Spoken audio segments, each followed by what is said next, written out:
Mi esposa se fue cuando heredé la granja sin valor de mi abuelo. Me dijo que no iba a desperdiciar su vida cuidando gallinas y limpiando establos en medio de la nada, que ella merecía una vida en la Ciudad de México, no en un rancho polvoriento de Guanajuato que ni siquiera tenía wifi. Lo que ella no sabía, lo que nadie sabía, era que mi abuelo había escondido algo debajo de esa tierra que valía más que todos los departamentos de lujo con los que ella soñaba. Y cuando descubrí lo que había bajo mis pies, entendí por qué él siempre decía que la verdadera riqueza no se ve a simple vista. Me llamo Diego, tengo 32 años y trabajaba como ingeniero de sistemas en Monterrey. Ganaba bien, muy bien para los estándares de cualquiera, pero para Valeria, mi esposa, nunca era suficiente. Siempre había algo más que necesitaba: un coche mejor, ropa de marca, viajes a Cancún cada 3 meses, cenas en los restaurantes más caros de San Pedro Garza García. Yo trabajaba 60 horas a la semana para mantener ese estilo de vida, para mantenerla feliz, o al menos, para que dejara de quejarse. Cuando mi abuelo murió, dejó en su testamento que yo heredaba su rancho. 50 hectáreas de tierra árida en las afueras de León. Una casa vieja de adobe que tenía más de 100 años. Algunos animales. Herramientas oxidadas. Nada que le interesara a nadie. Mi padre me sugirió que lo vendiera, que sacara lo que pudiera y siguiera con mi vida. El notario me dijo que con suerte obtendría 2 millones de pesos por todo, suficiente para el enganche de un departamento decente, nada más. Valeria ni siquiera quiso ir a conocerlo. Cuando le dije que necesitaba viajar a León para firmar los papeles de la herencia, ella puso los ojos en blanco. Me dijo que no iba a perder un fin de semana viendo un rancho mugroso, que si quería ir, fuera solo, que ella tenía planes con sus amigas en Valle de Bravo. Fui solo, y ese viaje cambió todo. La casa era exactamente como la recordaba de mi infancia. Las paredes gruesas de adobe, el patio central con el pozo seco, el olor a tierra mojada que nunca se iba, sin importar cuánto tiempo pasara sin llover. Mi abuelo había vivido ahí solo durante los últimos 20 años, desde que mi abuela murió. Era un hombre callado, de esos que hablan poco pero observan todo. Trabajó toda su vida en esa tierra. Nunca se quejó, nunca pidió nada. Entre sus cosas encontré una carta. Estaba dentro de una caja de metal, escondida debajo de una tabla suelta en su habitación. La carta tenía mi nombre. La abrí con manos temblorosas. La letra era temblorosa pero legible. Decía: Diego, si estás leyendo esto, es porque ya no estoy. Esta tierra tiene un secreto que solo tú y yo vamos a conocer. Debajo del viejo nogal, a 3 metros de profundidad, está todo lo que trabajé durante 50 años. No se lo digas a nadie hasta que estés seguro de quién merece saberlo. La gente muestra su verdadera cara cuando huele el dinero. Protege lo que es tuyo. Tu abuelo que te quiso siempre. No entendía. ¿Un secreto? Debajo del nogal había un árbol enorme en el centro del rancho. Tenía que tener más de 100 años. Sus raíces eran tan gruesas que rompían la tierra alrededor. Tomé una pala del cobertizo y fui hacia allá. El sol de Guanajuato pegaba duro, incluso en octubre. Cavé durante horas. Mis manos, acostumbradas solo a escribir código en una computadora, se llenaron de ampollas. Pero seguí. Algo me decía que mi abuelo no mentiría. A los 2 metros de profundidad, la pala golpeó algo sólido. Metal. Limpié la tierra con las manos. Era una compuerta, una escotilla de acero, oxidada pero firme. La abrí con esfuerzo. Debajo había una escalera que bajaba a lo que parecía ser un sótano excavado en la roca. Bajé con mi celular como linterna, y lo que vi me dejó sin respiración. Lingotes de oro, apilados contra las paredes como si fueran ladrillos, cajas de madera llenas de monedas antiguas, billetes antiguos en perfecto estado, de cuando el peso aún tenía valor real, joyas que parecían sacadas de una película, y documentos, muchísimos documentos, escrituras de propiedades, acciones de empresas mineras de los años 50, certificados de depósito bancario que nunca fueron cobrados. Mi abuelo no era un simple campesino. Era un hombre que había acumulado riqueza durante décadas y la había escondido del mundo. Llamé a un tasador discreto desde Guadalajara. Le pagué extra por la confidencialidad. Me dijo que solo los lingotes de oro valían cerca de 40 millones de pesos. Las monedas antiguas, otros 20 millones para el coleccionista correcto. Las acciones de las mineras, si seguían activas, podrían valer el triple. Estábamos hablando de más de 100 millones de pesos escondidos bajo un árbol en medio de la nada.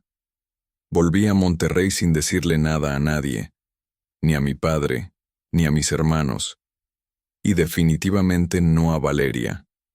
Quería ver qué pasaría. Quería ver si mi abuelo tenía razón sobre la verdadera cara de la gente. Le dije que el rancho valía poco, que lo iba a vender barato nomás para quitármelo de encima. Valeria ni siquiera preguntó cuánto, solo dijo que era lo mejor, que por fin podríamos enfocarnos en cosas importantes. 2 semanas después, me dijo que quería el divorcio. Si alguna vez te han subestimado, si alguna vez te dijeron que no era suficiente, suscríbete a este canal. Aquí compartimos historias de hombres que descubrieron que el verdadero poder no está en lo que muestras, sino en lo que guardas. Y que las personas que te dejan en los momentos difíciles nunca merecieron estar en los buenos. Valeria me lo dijo un martes por la noche. Llegué del trabajo cansado, como siempre. Ella estaba sentada en la sala con 2 copas de vino. Una para ella, una para mí. Pensé que quería hablar de las vacaciones que llevaba meses planeando a Playa del Carmen. Pero no.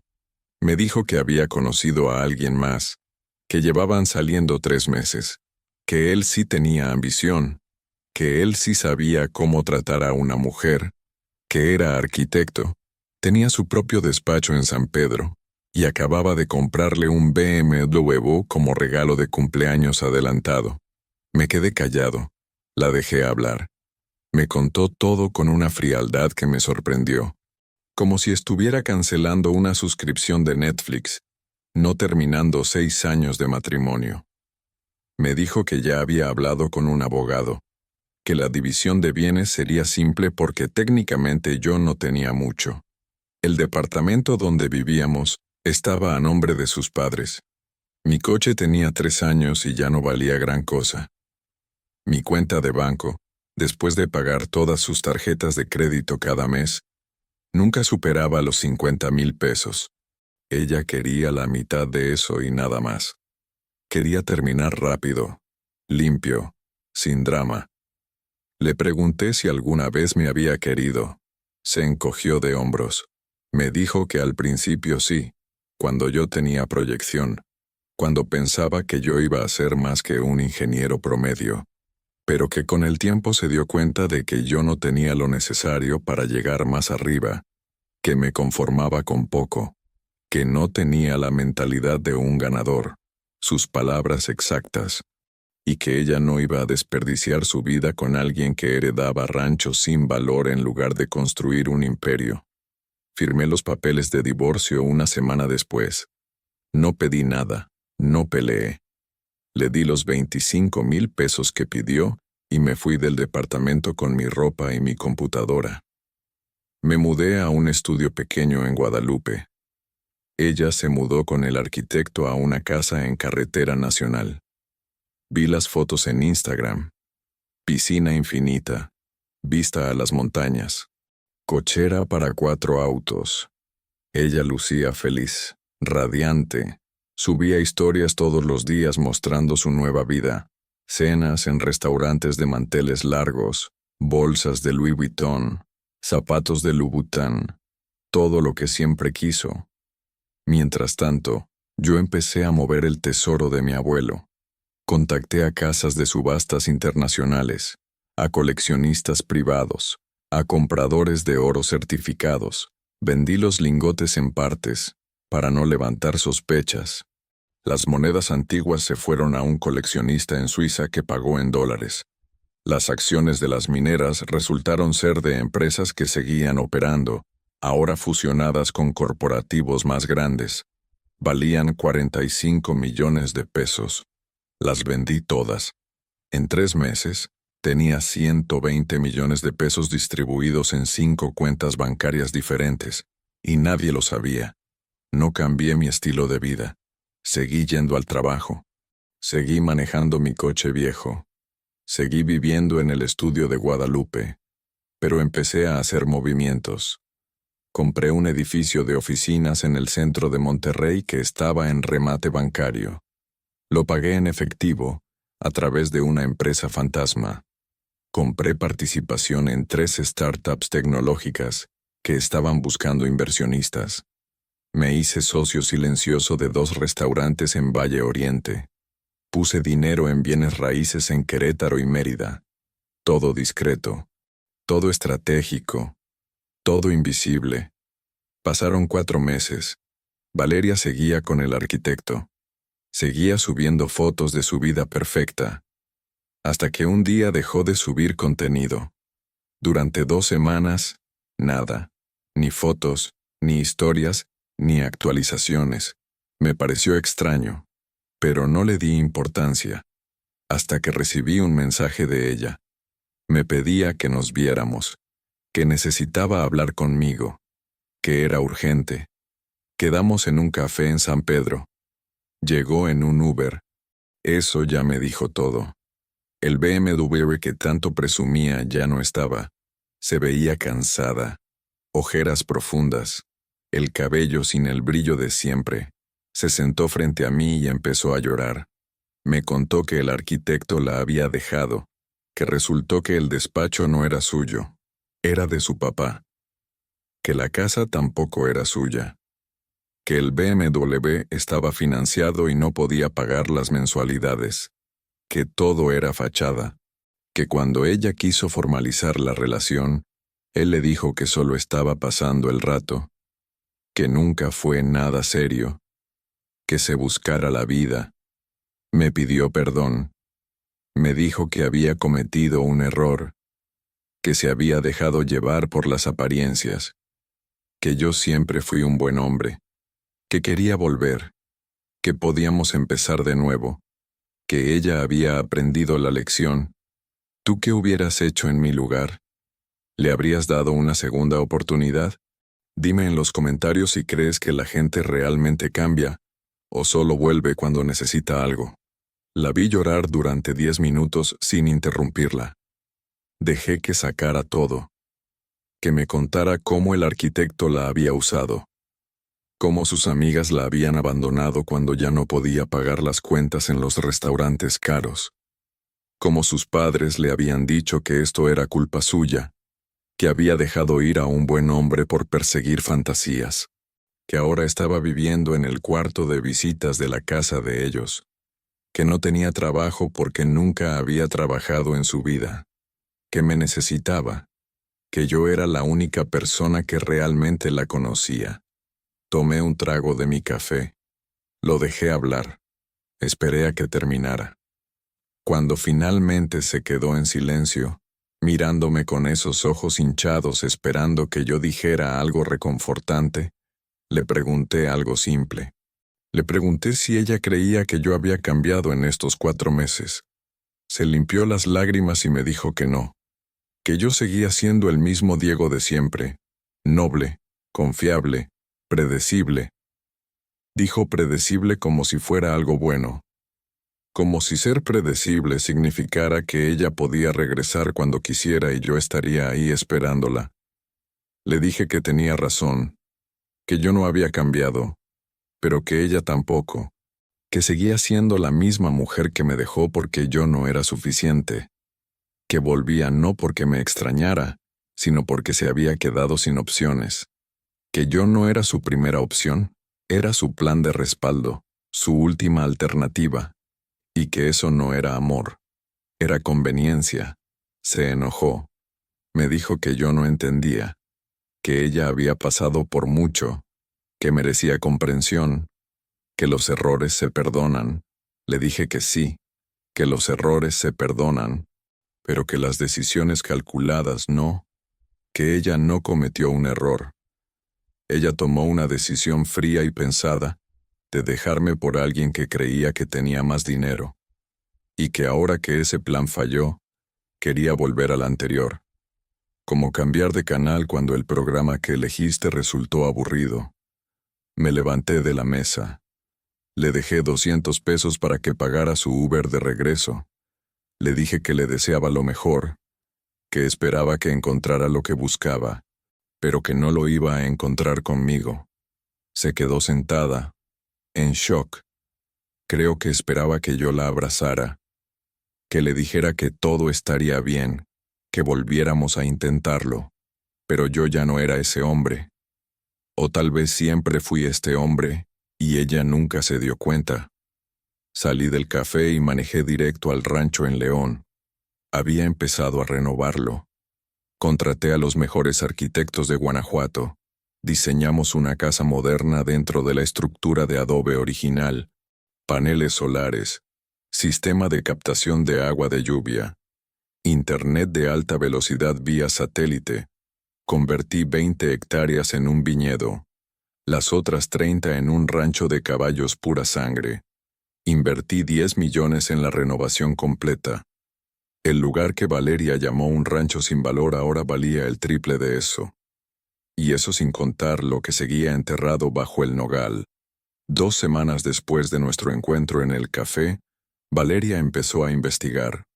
Llamó a mi hermano preguntando por mí. Le dijo que yo había cambiado, que estaba raro, que algo no cuadraba.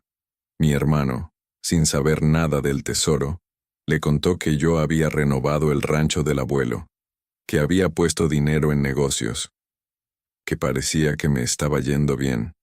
Ella empezó a atar cabos. Empezó a entender que el rancho sin valor no era tan sin valor después de todo. Me mandó mensajes, muchos, preguntando cómo estaba, diciendo que había pensado mucho en nuestra conversación, que tal vez había sido muy dura conmigo, que quería que fuéramos amigos, que podíamos vernos de nuevo, sin presión. Los ignoré todos, bloqueé su número, bloqueé sus redes sociales, corté cualquier posibilidad de contacto. Pero ella no se rindió. Llegó al rancho un sábado por la mañana. Manejó 3 horas desde Monterrey sin avisar. Tocó la puerta nueva de madera de nogal que había instalado. Yo estaba revisando los viñedos con el enólogo que contraté. Uno de mis trabajadores me avisó que había una mujer buscándome. Cuando llegué a la casa, ella estaba parada en el patio central, mirando las renovaciones, las paredes restauradas, los muebles de diseño que traje de Guadalajara, el sistema de sonido integrado, la cocina italiana que costó $500,000. Su cara era un poema. Me vio y sonrió. Esa sonrisa que usaba cuando quería algo. Me dijo que el lugar se veía increíble, que no podía creer que era el mismo rancho, que yo había hecho un trabajo impresionante, que claramente tenía buen ojo para las inversiones, que tal vez ella había juzgado mal, que tal vez yo sí tenía lo que se necesitaba para triunfar, solo que lo había escondido todo este tiempo. Le pregunté qué hacía ahí. Me dijo que quería hablar, que quería explicarse mejor, que las cosas no habían quedado claras en el café. Le dije que para mí estaban muy claras, que no había nada que hablar. Insistió. Me dijo que al menos le diera un tour, que le mostrara lo que había hecho con el lugar, que le diera la oportunidad de conocer esta nueva versión de mí. Si esta historia te está haciendo sentir algo, si crees que hay justicia en lo que viene, dale like a este video. Tu apoyo mantiene estas historias vivas. Acepté darle el tour, no porque quisiera reconciliarme, sino porque quería que viera exactamente lo que había perdido. Quería que entendiera el tamaño de su error. Le mostré la casa completa. Los 3 baños remodelados con azulejos importados de Italia, las 4 recámaras con camas king size y ropa de cama egipcia, la biblioteca que construí con madera recuperada de las vigas originales, la bodega de vinos subterránea que aproveché del mismo espacio donde mi abuelo guardó su tesoro, el estudio con vista a los viñedos donde ahora trabajaba de forma remota, ganando el triple porque renuncié a mi empleo y me contraté como consultor independiente para 3 empresas tecnológicas. La llevé a los establos. Le mostré los 10 caballos pura sangre que había comprado. Cada uno valía más que el BMW que el arquitecto le había presumido. Le expliqué que estaba criándolos para competencias ecuestres, que ya tenía contratos con 3 clubes hípicos de Querétaro y San Miguel de Allende, que el negocio generaba ganancias netas de 200,000 pesos al mes y apenas llevaba operando 4 meses. Caminamos por los viñedos. Le conté sobre la cepa que había traído de Valle de Guadalupe, sobre el enólogo francés que me estaba asesorando, sobre cómo en 2 años tendría mi primera cosecha y ya tenía compradores interesados en restaurantes de alta cocina de Ciudad de México y Guadalajara, sobre cómo este rancho sin valor se estaba convirtiendo en una marca de vino boutique que podría valer 20 millones en 5 años. Valeria no decía nada, solo asentía. Sus ojos recorrían cada detalle, cada inversión, cada mejora. Podía ver los números sumándose en su cabeza. Podía ver el arrepentimiento creciendo en su cara. Cuando llegamos de vuelta a la casa, me preguntó de dónde había sacado el dinero para todo esto. Le dije la verdad, que mi abuelo no solo me había dejado tierra, que había dejado una herencia considerable, que yo había decidido no decírselo a nadie hasta ver quién realmente me apreciaba por lo que era, no por lo que tenía. Se quedó callada durante 1 minuto largo. Luego me preguntó cuánto había heredado. Le dije que suficiente. Suficiente para vivir bien. Suficiente para no tener que preocuparme por dinero el resto de mi vida. Suficiente para que el rancho sin valor que ella tanto despreciaba fuera ahora mi hogar y mi negocio. Su cara cambió. La tristeza y el arrepentimiento se transformaron en algo diferente. Algo que reconocí de inmediato. Ese brillo en los ojos que siempre aparecía cuando veía algo que quería. Me dijo que entendía por qué no me lo había dicho antes, que había sido inteligente de mi parte, que ella se había portado mal, pero que la gente comete errores, que lo importante era aprender de ellos. Me preguntó si podíamos empezar de nuevo, desde cero, sin rencores, sin pasado, solo 2 personas maduras que se conocen y se dan una oportunidad real. Dijo que ahora veía mi verdadero potencial, que ahora entendía quién era yo realmente, que el arquitecto había sido una distracción, un error tonto, pero que yo siempre había sido el indicado. Le pregunté si había escuchado lo que acababa de decir. Me miró confundida. Le repetí sus palabras. Ahora veía mi potencial. Ahora entendía quién era yo. Ahora, como si antes yo hubiera sido invisible. Como si el Diego que trabajaba 60 horas para pagar sus caprichos no hubiera valido la pena. Pero el Diego con un rancho renovado y caballos pura sangre sí valía su tiempo. Intentó explicarse. Me dijo que yo la estaba malinterpretando, que no era sobre el dinero, que era sobre que yo había encontrado mi propósito, sobre que ahora yo irradiaba seguridad, sobre que esto era lo que ella siempre supo que yo podía lograr. Le dije que dejara de mentir, que a mí y a ella misma, que esto era exactamente sobre el dinero, que siempre había sido sobre el dinero. Desde el día que me conoció hasta el día que me dejó hasta el día que apareció aquí sin avisar. Se molestó, me acusó de ser cruel, de no saber perdonar, de aferrarme al pasado. Me dijo que ella había sido honesta conmigo, que había venido a disculparse, que me estaba dando la oportunidad de ser feliz con alguien que me conocía, que no todas las mujeres aceptarían a un hombre que vivía en un rancho en medio de la nada, sin importar cuánto dinero tuviera, que yo debería estar agradecido de que ella estuviera dispuesta a darme otra oportunidad. Ahí fue cuando decidí mostrarle algo más, algo que iba a terminar esta conversación de una vez por todas. Le dije que había alguien que quería presentarle. Llamé a mi casa. A los pocos minutos, salió Andrea, una arquitecta de 30 años que conocí durante la renovación del rancho. Había diseñado toda la casa.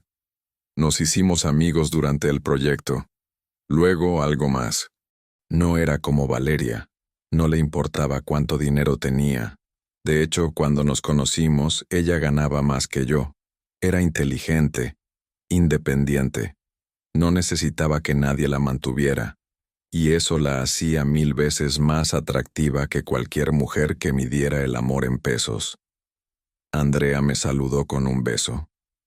Se presentó con Valeria educadamente. Valeria la miró de arriba abajo. Vi el momento exacto en que entendió todo. En que entendió que yo no estaba esperándola, que yo había seguido adelante, que había encontrado a alguien que me valoraba cuando no tenía nada, y seguía a mi lado ahora que tenía todo. Valeria se despidió rápido. Inventó una excusa sobre el tráfico de regreso a Monterrey, sobre compromisos que había olvidado, sobre cosas urgentes que necesitaba resolver. No me pidió que la acompañara a su coche. No se despidió de Andrea, simplemente se fue. La vi alejarse por el camino de tierra que ahora estaba perfectamente pavimentado. Su coche levantaba polvo aunque ya no había polvo que levantar, y supe que era la última vez que la vería. Andrea me preguntó quién era. Le conté toda la historia, sobre Valeria, sobre el divorcio, sobre cómo me había dejado justo cuando heredé el rancho, sobre cómo había aparecido pidiendo perdón cuando se quedó sin opciones, y sobre cómo acababa de aparecer de nuevo al descubrir que el rancho valía millones. Andrea se rió. Me dijo que era karma puro, que la vida tiene formas extrañas de enseñar lecciones, y que las personas como Valeria nunca aprenden hasta que es demasiado tarde. Los siguientes meses fueron los mejores de mi vida. El viñedo prosperó más rápido de lo esperado. Los caballos empezaron a ganar competencias. Uno de ellos, un semental árabe que compré por 800,000 pesos, ganó un torneo nacional y ahora lo estaban cotizando en 3 millones para reproducción. Las startups en las que invertí empezaron a crecer. Una de ellas recibió financiamiento de inversionistas de Silicon Valley y mi participación se multiplicó por 10. El edificio de oficinas en Monterrey que compré se revalorizó cuando anunciaron que iban a construir una estación de metro cerca. Mi hermano finalmente me preguntó de dónde había sacado tanto dinero. Le conté sobre el tesoro del abuelo, sobre los lingotes de oro, sobre las acciones, sobre todo lo que estaba escondido bajo el nogal. Se quedó mudo durante 5 minutos. Luego me preguntó por qué no le había dicho antes. Le expliqué lo que el abuelo escribió en su carta, sobre esperar para ver la verdadera cara de las personas, sobre proteger lo que era mío. Mi hermano lo entendió.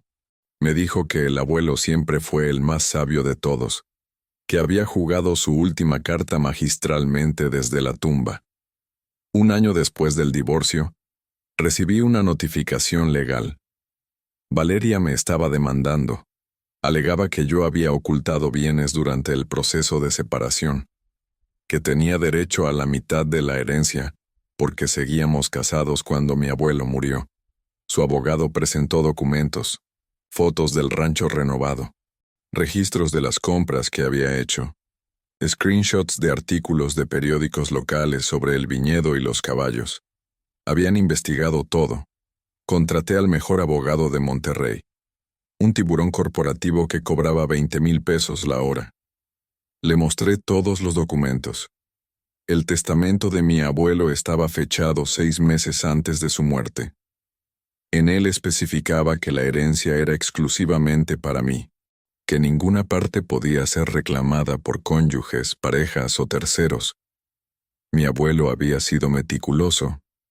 Había consultado con 3 abogados diferentes para asegurarse de que el testamento fuera blindado, como si hubiera sabido que alguien intentaría quitarme lo que era mío. El juicio duró 4 meses.